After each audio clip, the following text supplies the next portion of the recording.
Bismillahirrahmanirrahim. Assalamu alaikum, my dear 10th class. How are you? Dear students, today we will discuss the measure of dispersion of exercise 6.3 from Punjab Textbook Board, Bahawalpur.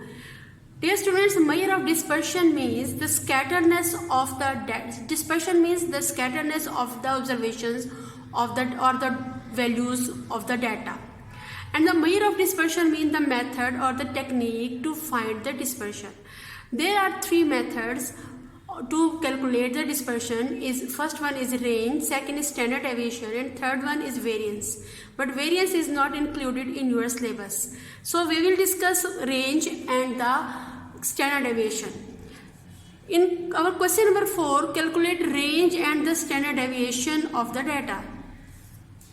Dear students, this is the method to calculate the range of the ungrouped data. Ungrouped means there is no frequency distribution is involved. When the data is written in this form, random form, and no frequency is involved, then this is known as the ungrouped data. And if the data is involved in the frequency distribution like this method, then this is known as the grouped data. And there are two different methods to calculate the range of the grouped and ungrouped data. First, we will discuss about the range about the ungrouped data. The formula to calculate the range is maximum value of the data and the minimum value of the data. And in our data, first of all, we will find that which value is maximum. 15,000 is the greatest or the maximum value of the data, and the 11,500 is the minimum value or the shorter value or the least value of the data. So we will write 15,000 minus 11,500, and that the difference is known as the range. This is the range of the data, which is 3,500.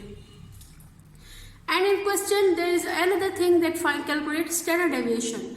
Standard deviation means, first of all, we will arrange the data. We will write the data in the form of the vertical, and after that we will write the formula. And the formula of the standard deviation is summation x square by n minus summation x over n whole square and complete square root. This formula indicates us that we have two different columns. First column is x and second column is x square, and n means number of observation. So first of all, we will write the data in the form of column.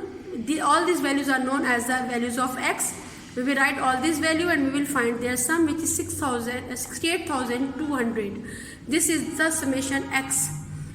And now we will calculate the x square. X square means we will calculate the square of all the values.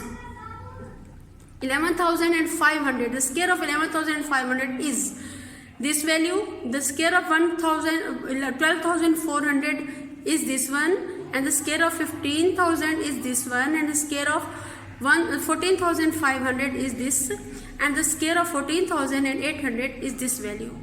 And at the end we will calculate, or we will find the sum of all this column, all the values. Okay, and after that we will find that how many values there. 1, 2, 3, 4 and 5. The value of n is 5. So we will put the values of the data in the formula like this form, and after the division and calculation we will get this value, and when we will take the square root of this value, then the answer will be 1417.886. This is the value of the standard deviation.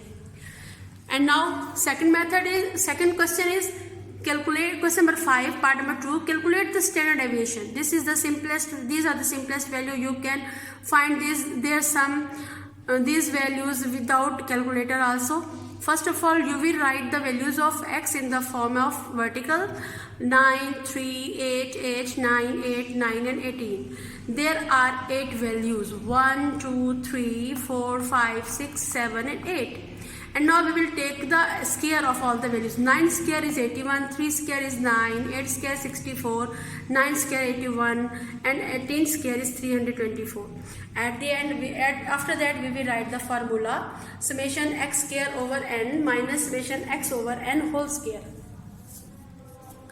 Okay, we will, after writing the formula, we will put the values of these summation x square is 786, x square is 768 by 8, and the summation x is 72 by 8.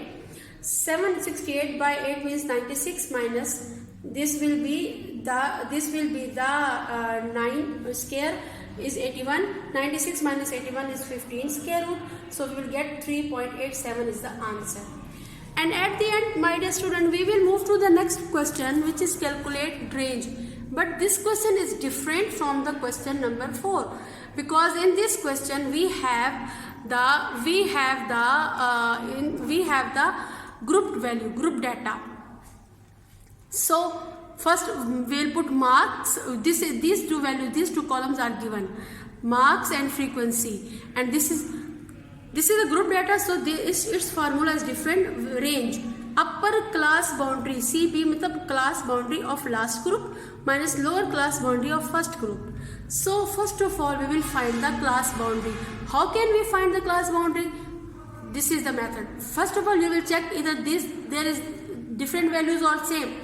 These values are different. So we will find the difference. 41 minus 40 is 1. So we will divide 1 by 2 and we will get 0.5. So we will subtract 0.5 from the lower class boundary and we will add the lower class limit, and we will add 0.5 to the upper. Okay? When we will subtract 0.5 from here, we will get 30.5, and when we will add here 0.5, it will becomes 40.5. Now like this method you can see that these boundaries are the same. The end of the first class limit and the start of the second class limits are the same. These are known as a class boundary, and according to the formula that upper class boundary of the last group, this is the last group, and the upper class boundary is this is 75.5 minus, and the lower class boundary is 30.5. So we will subtract this value and we will get the answer is 45. This is the end of the chapter number 6, my dear students. I hope so that you have enjoyed and you have get clear concept of this chapter. If you have any problem, please discuss with me. Take care yourself. God bless you. Allah Hafiz.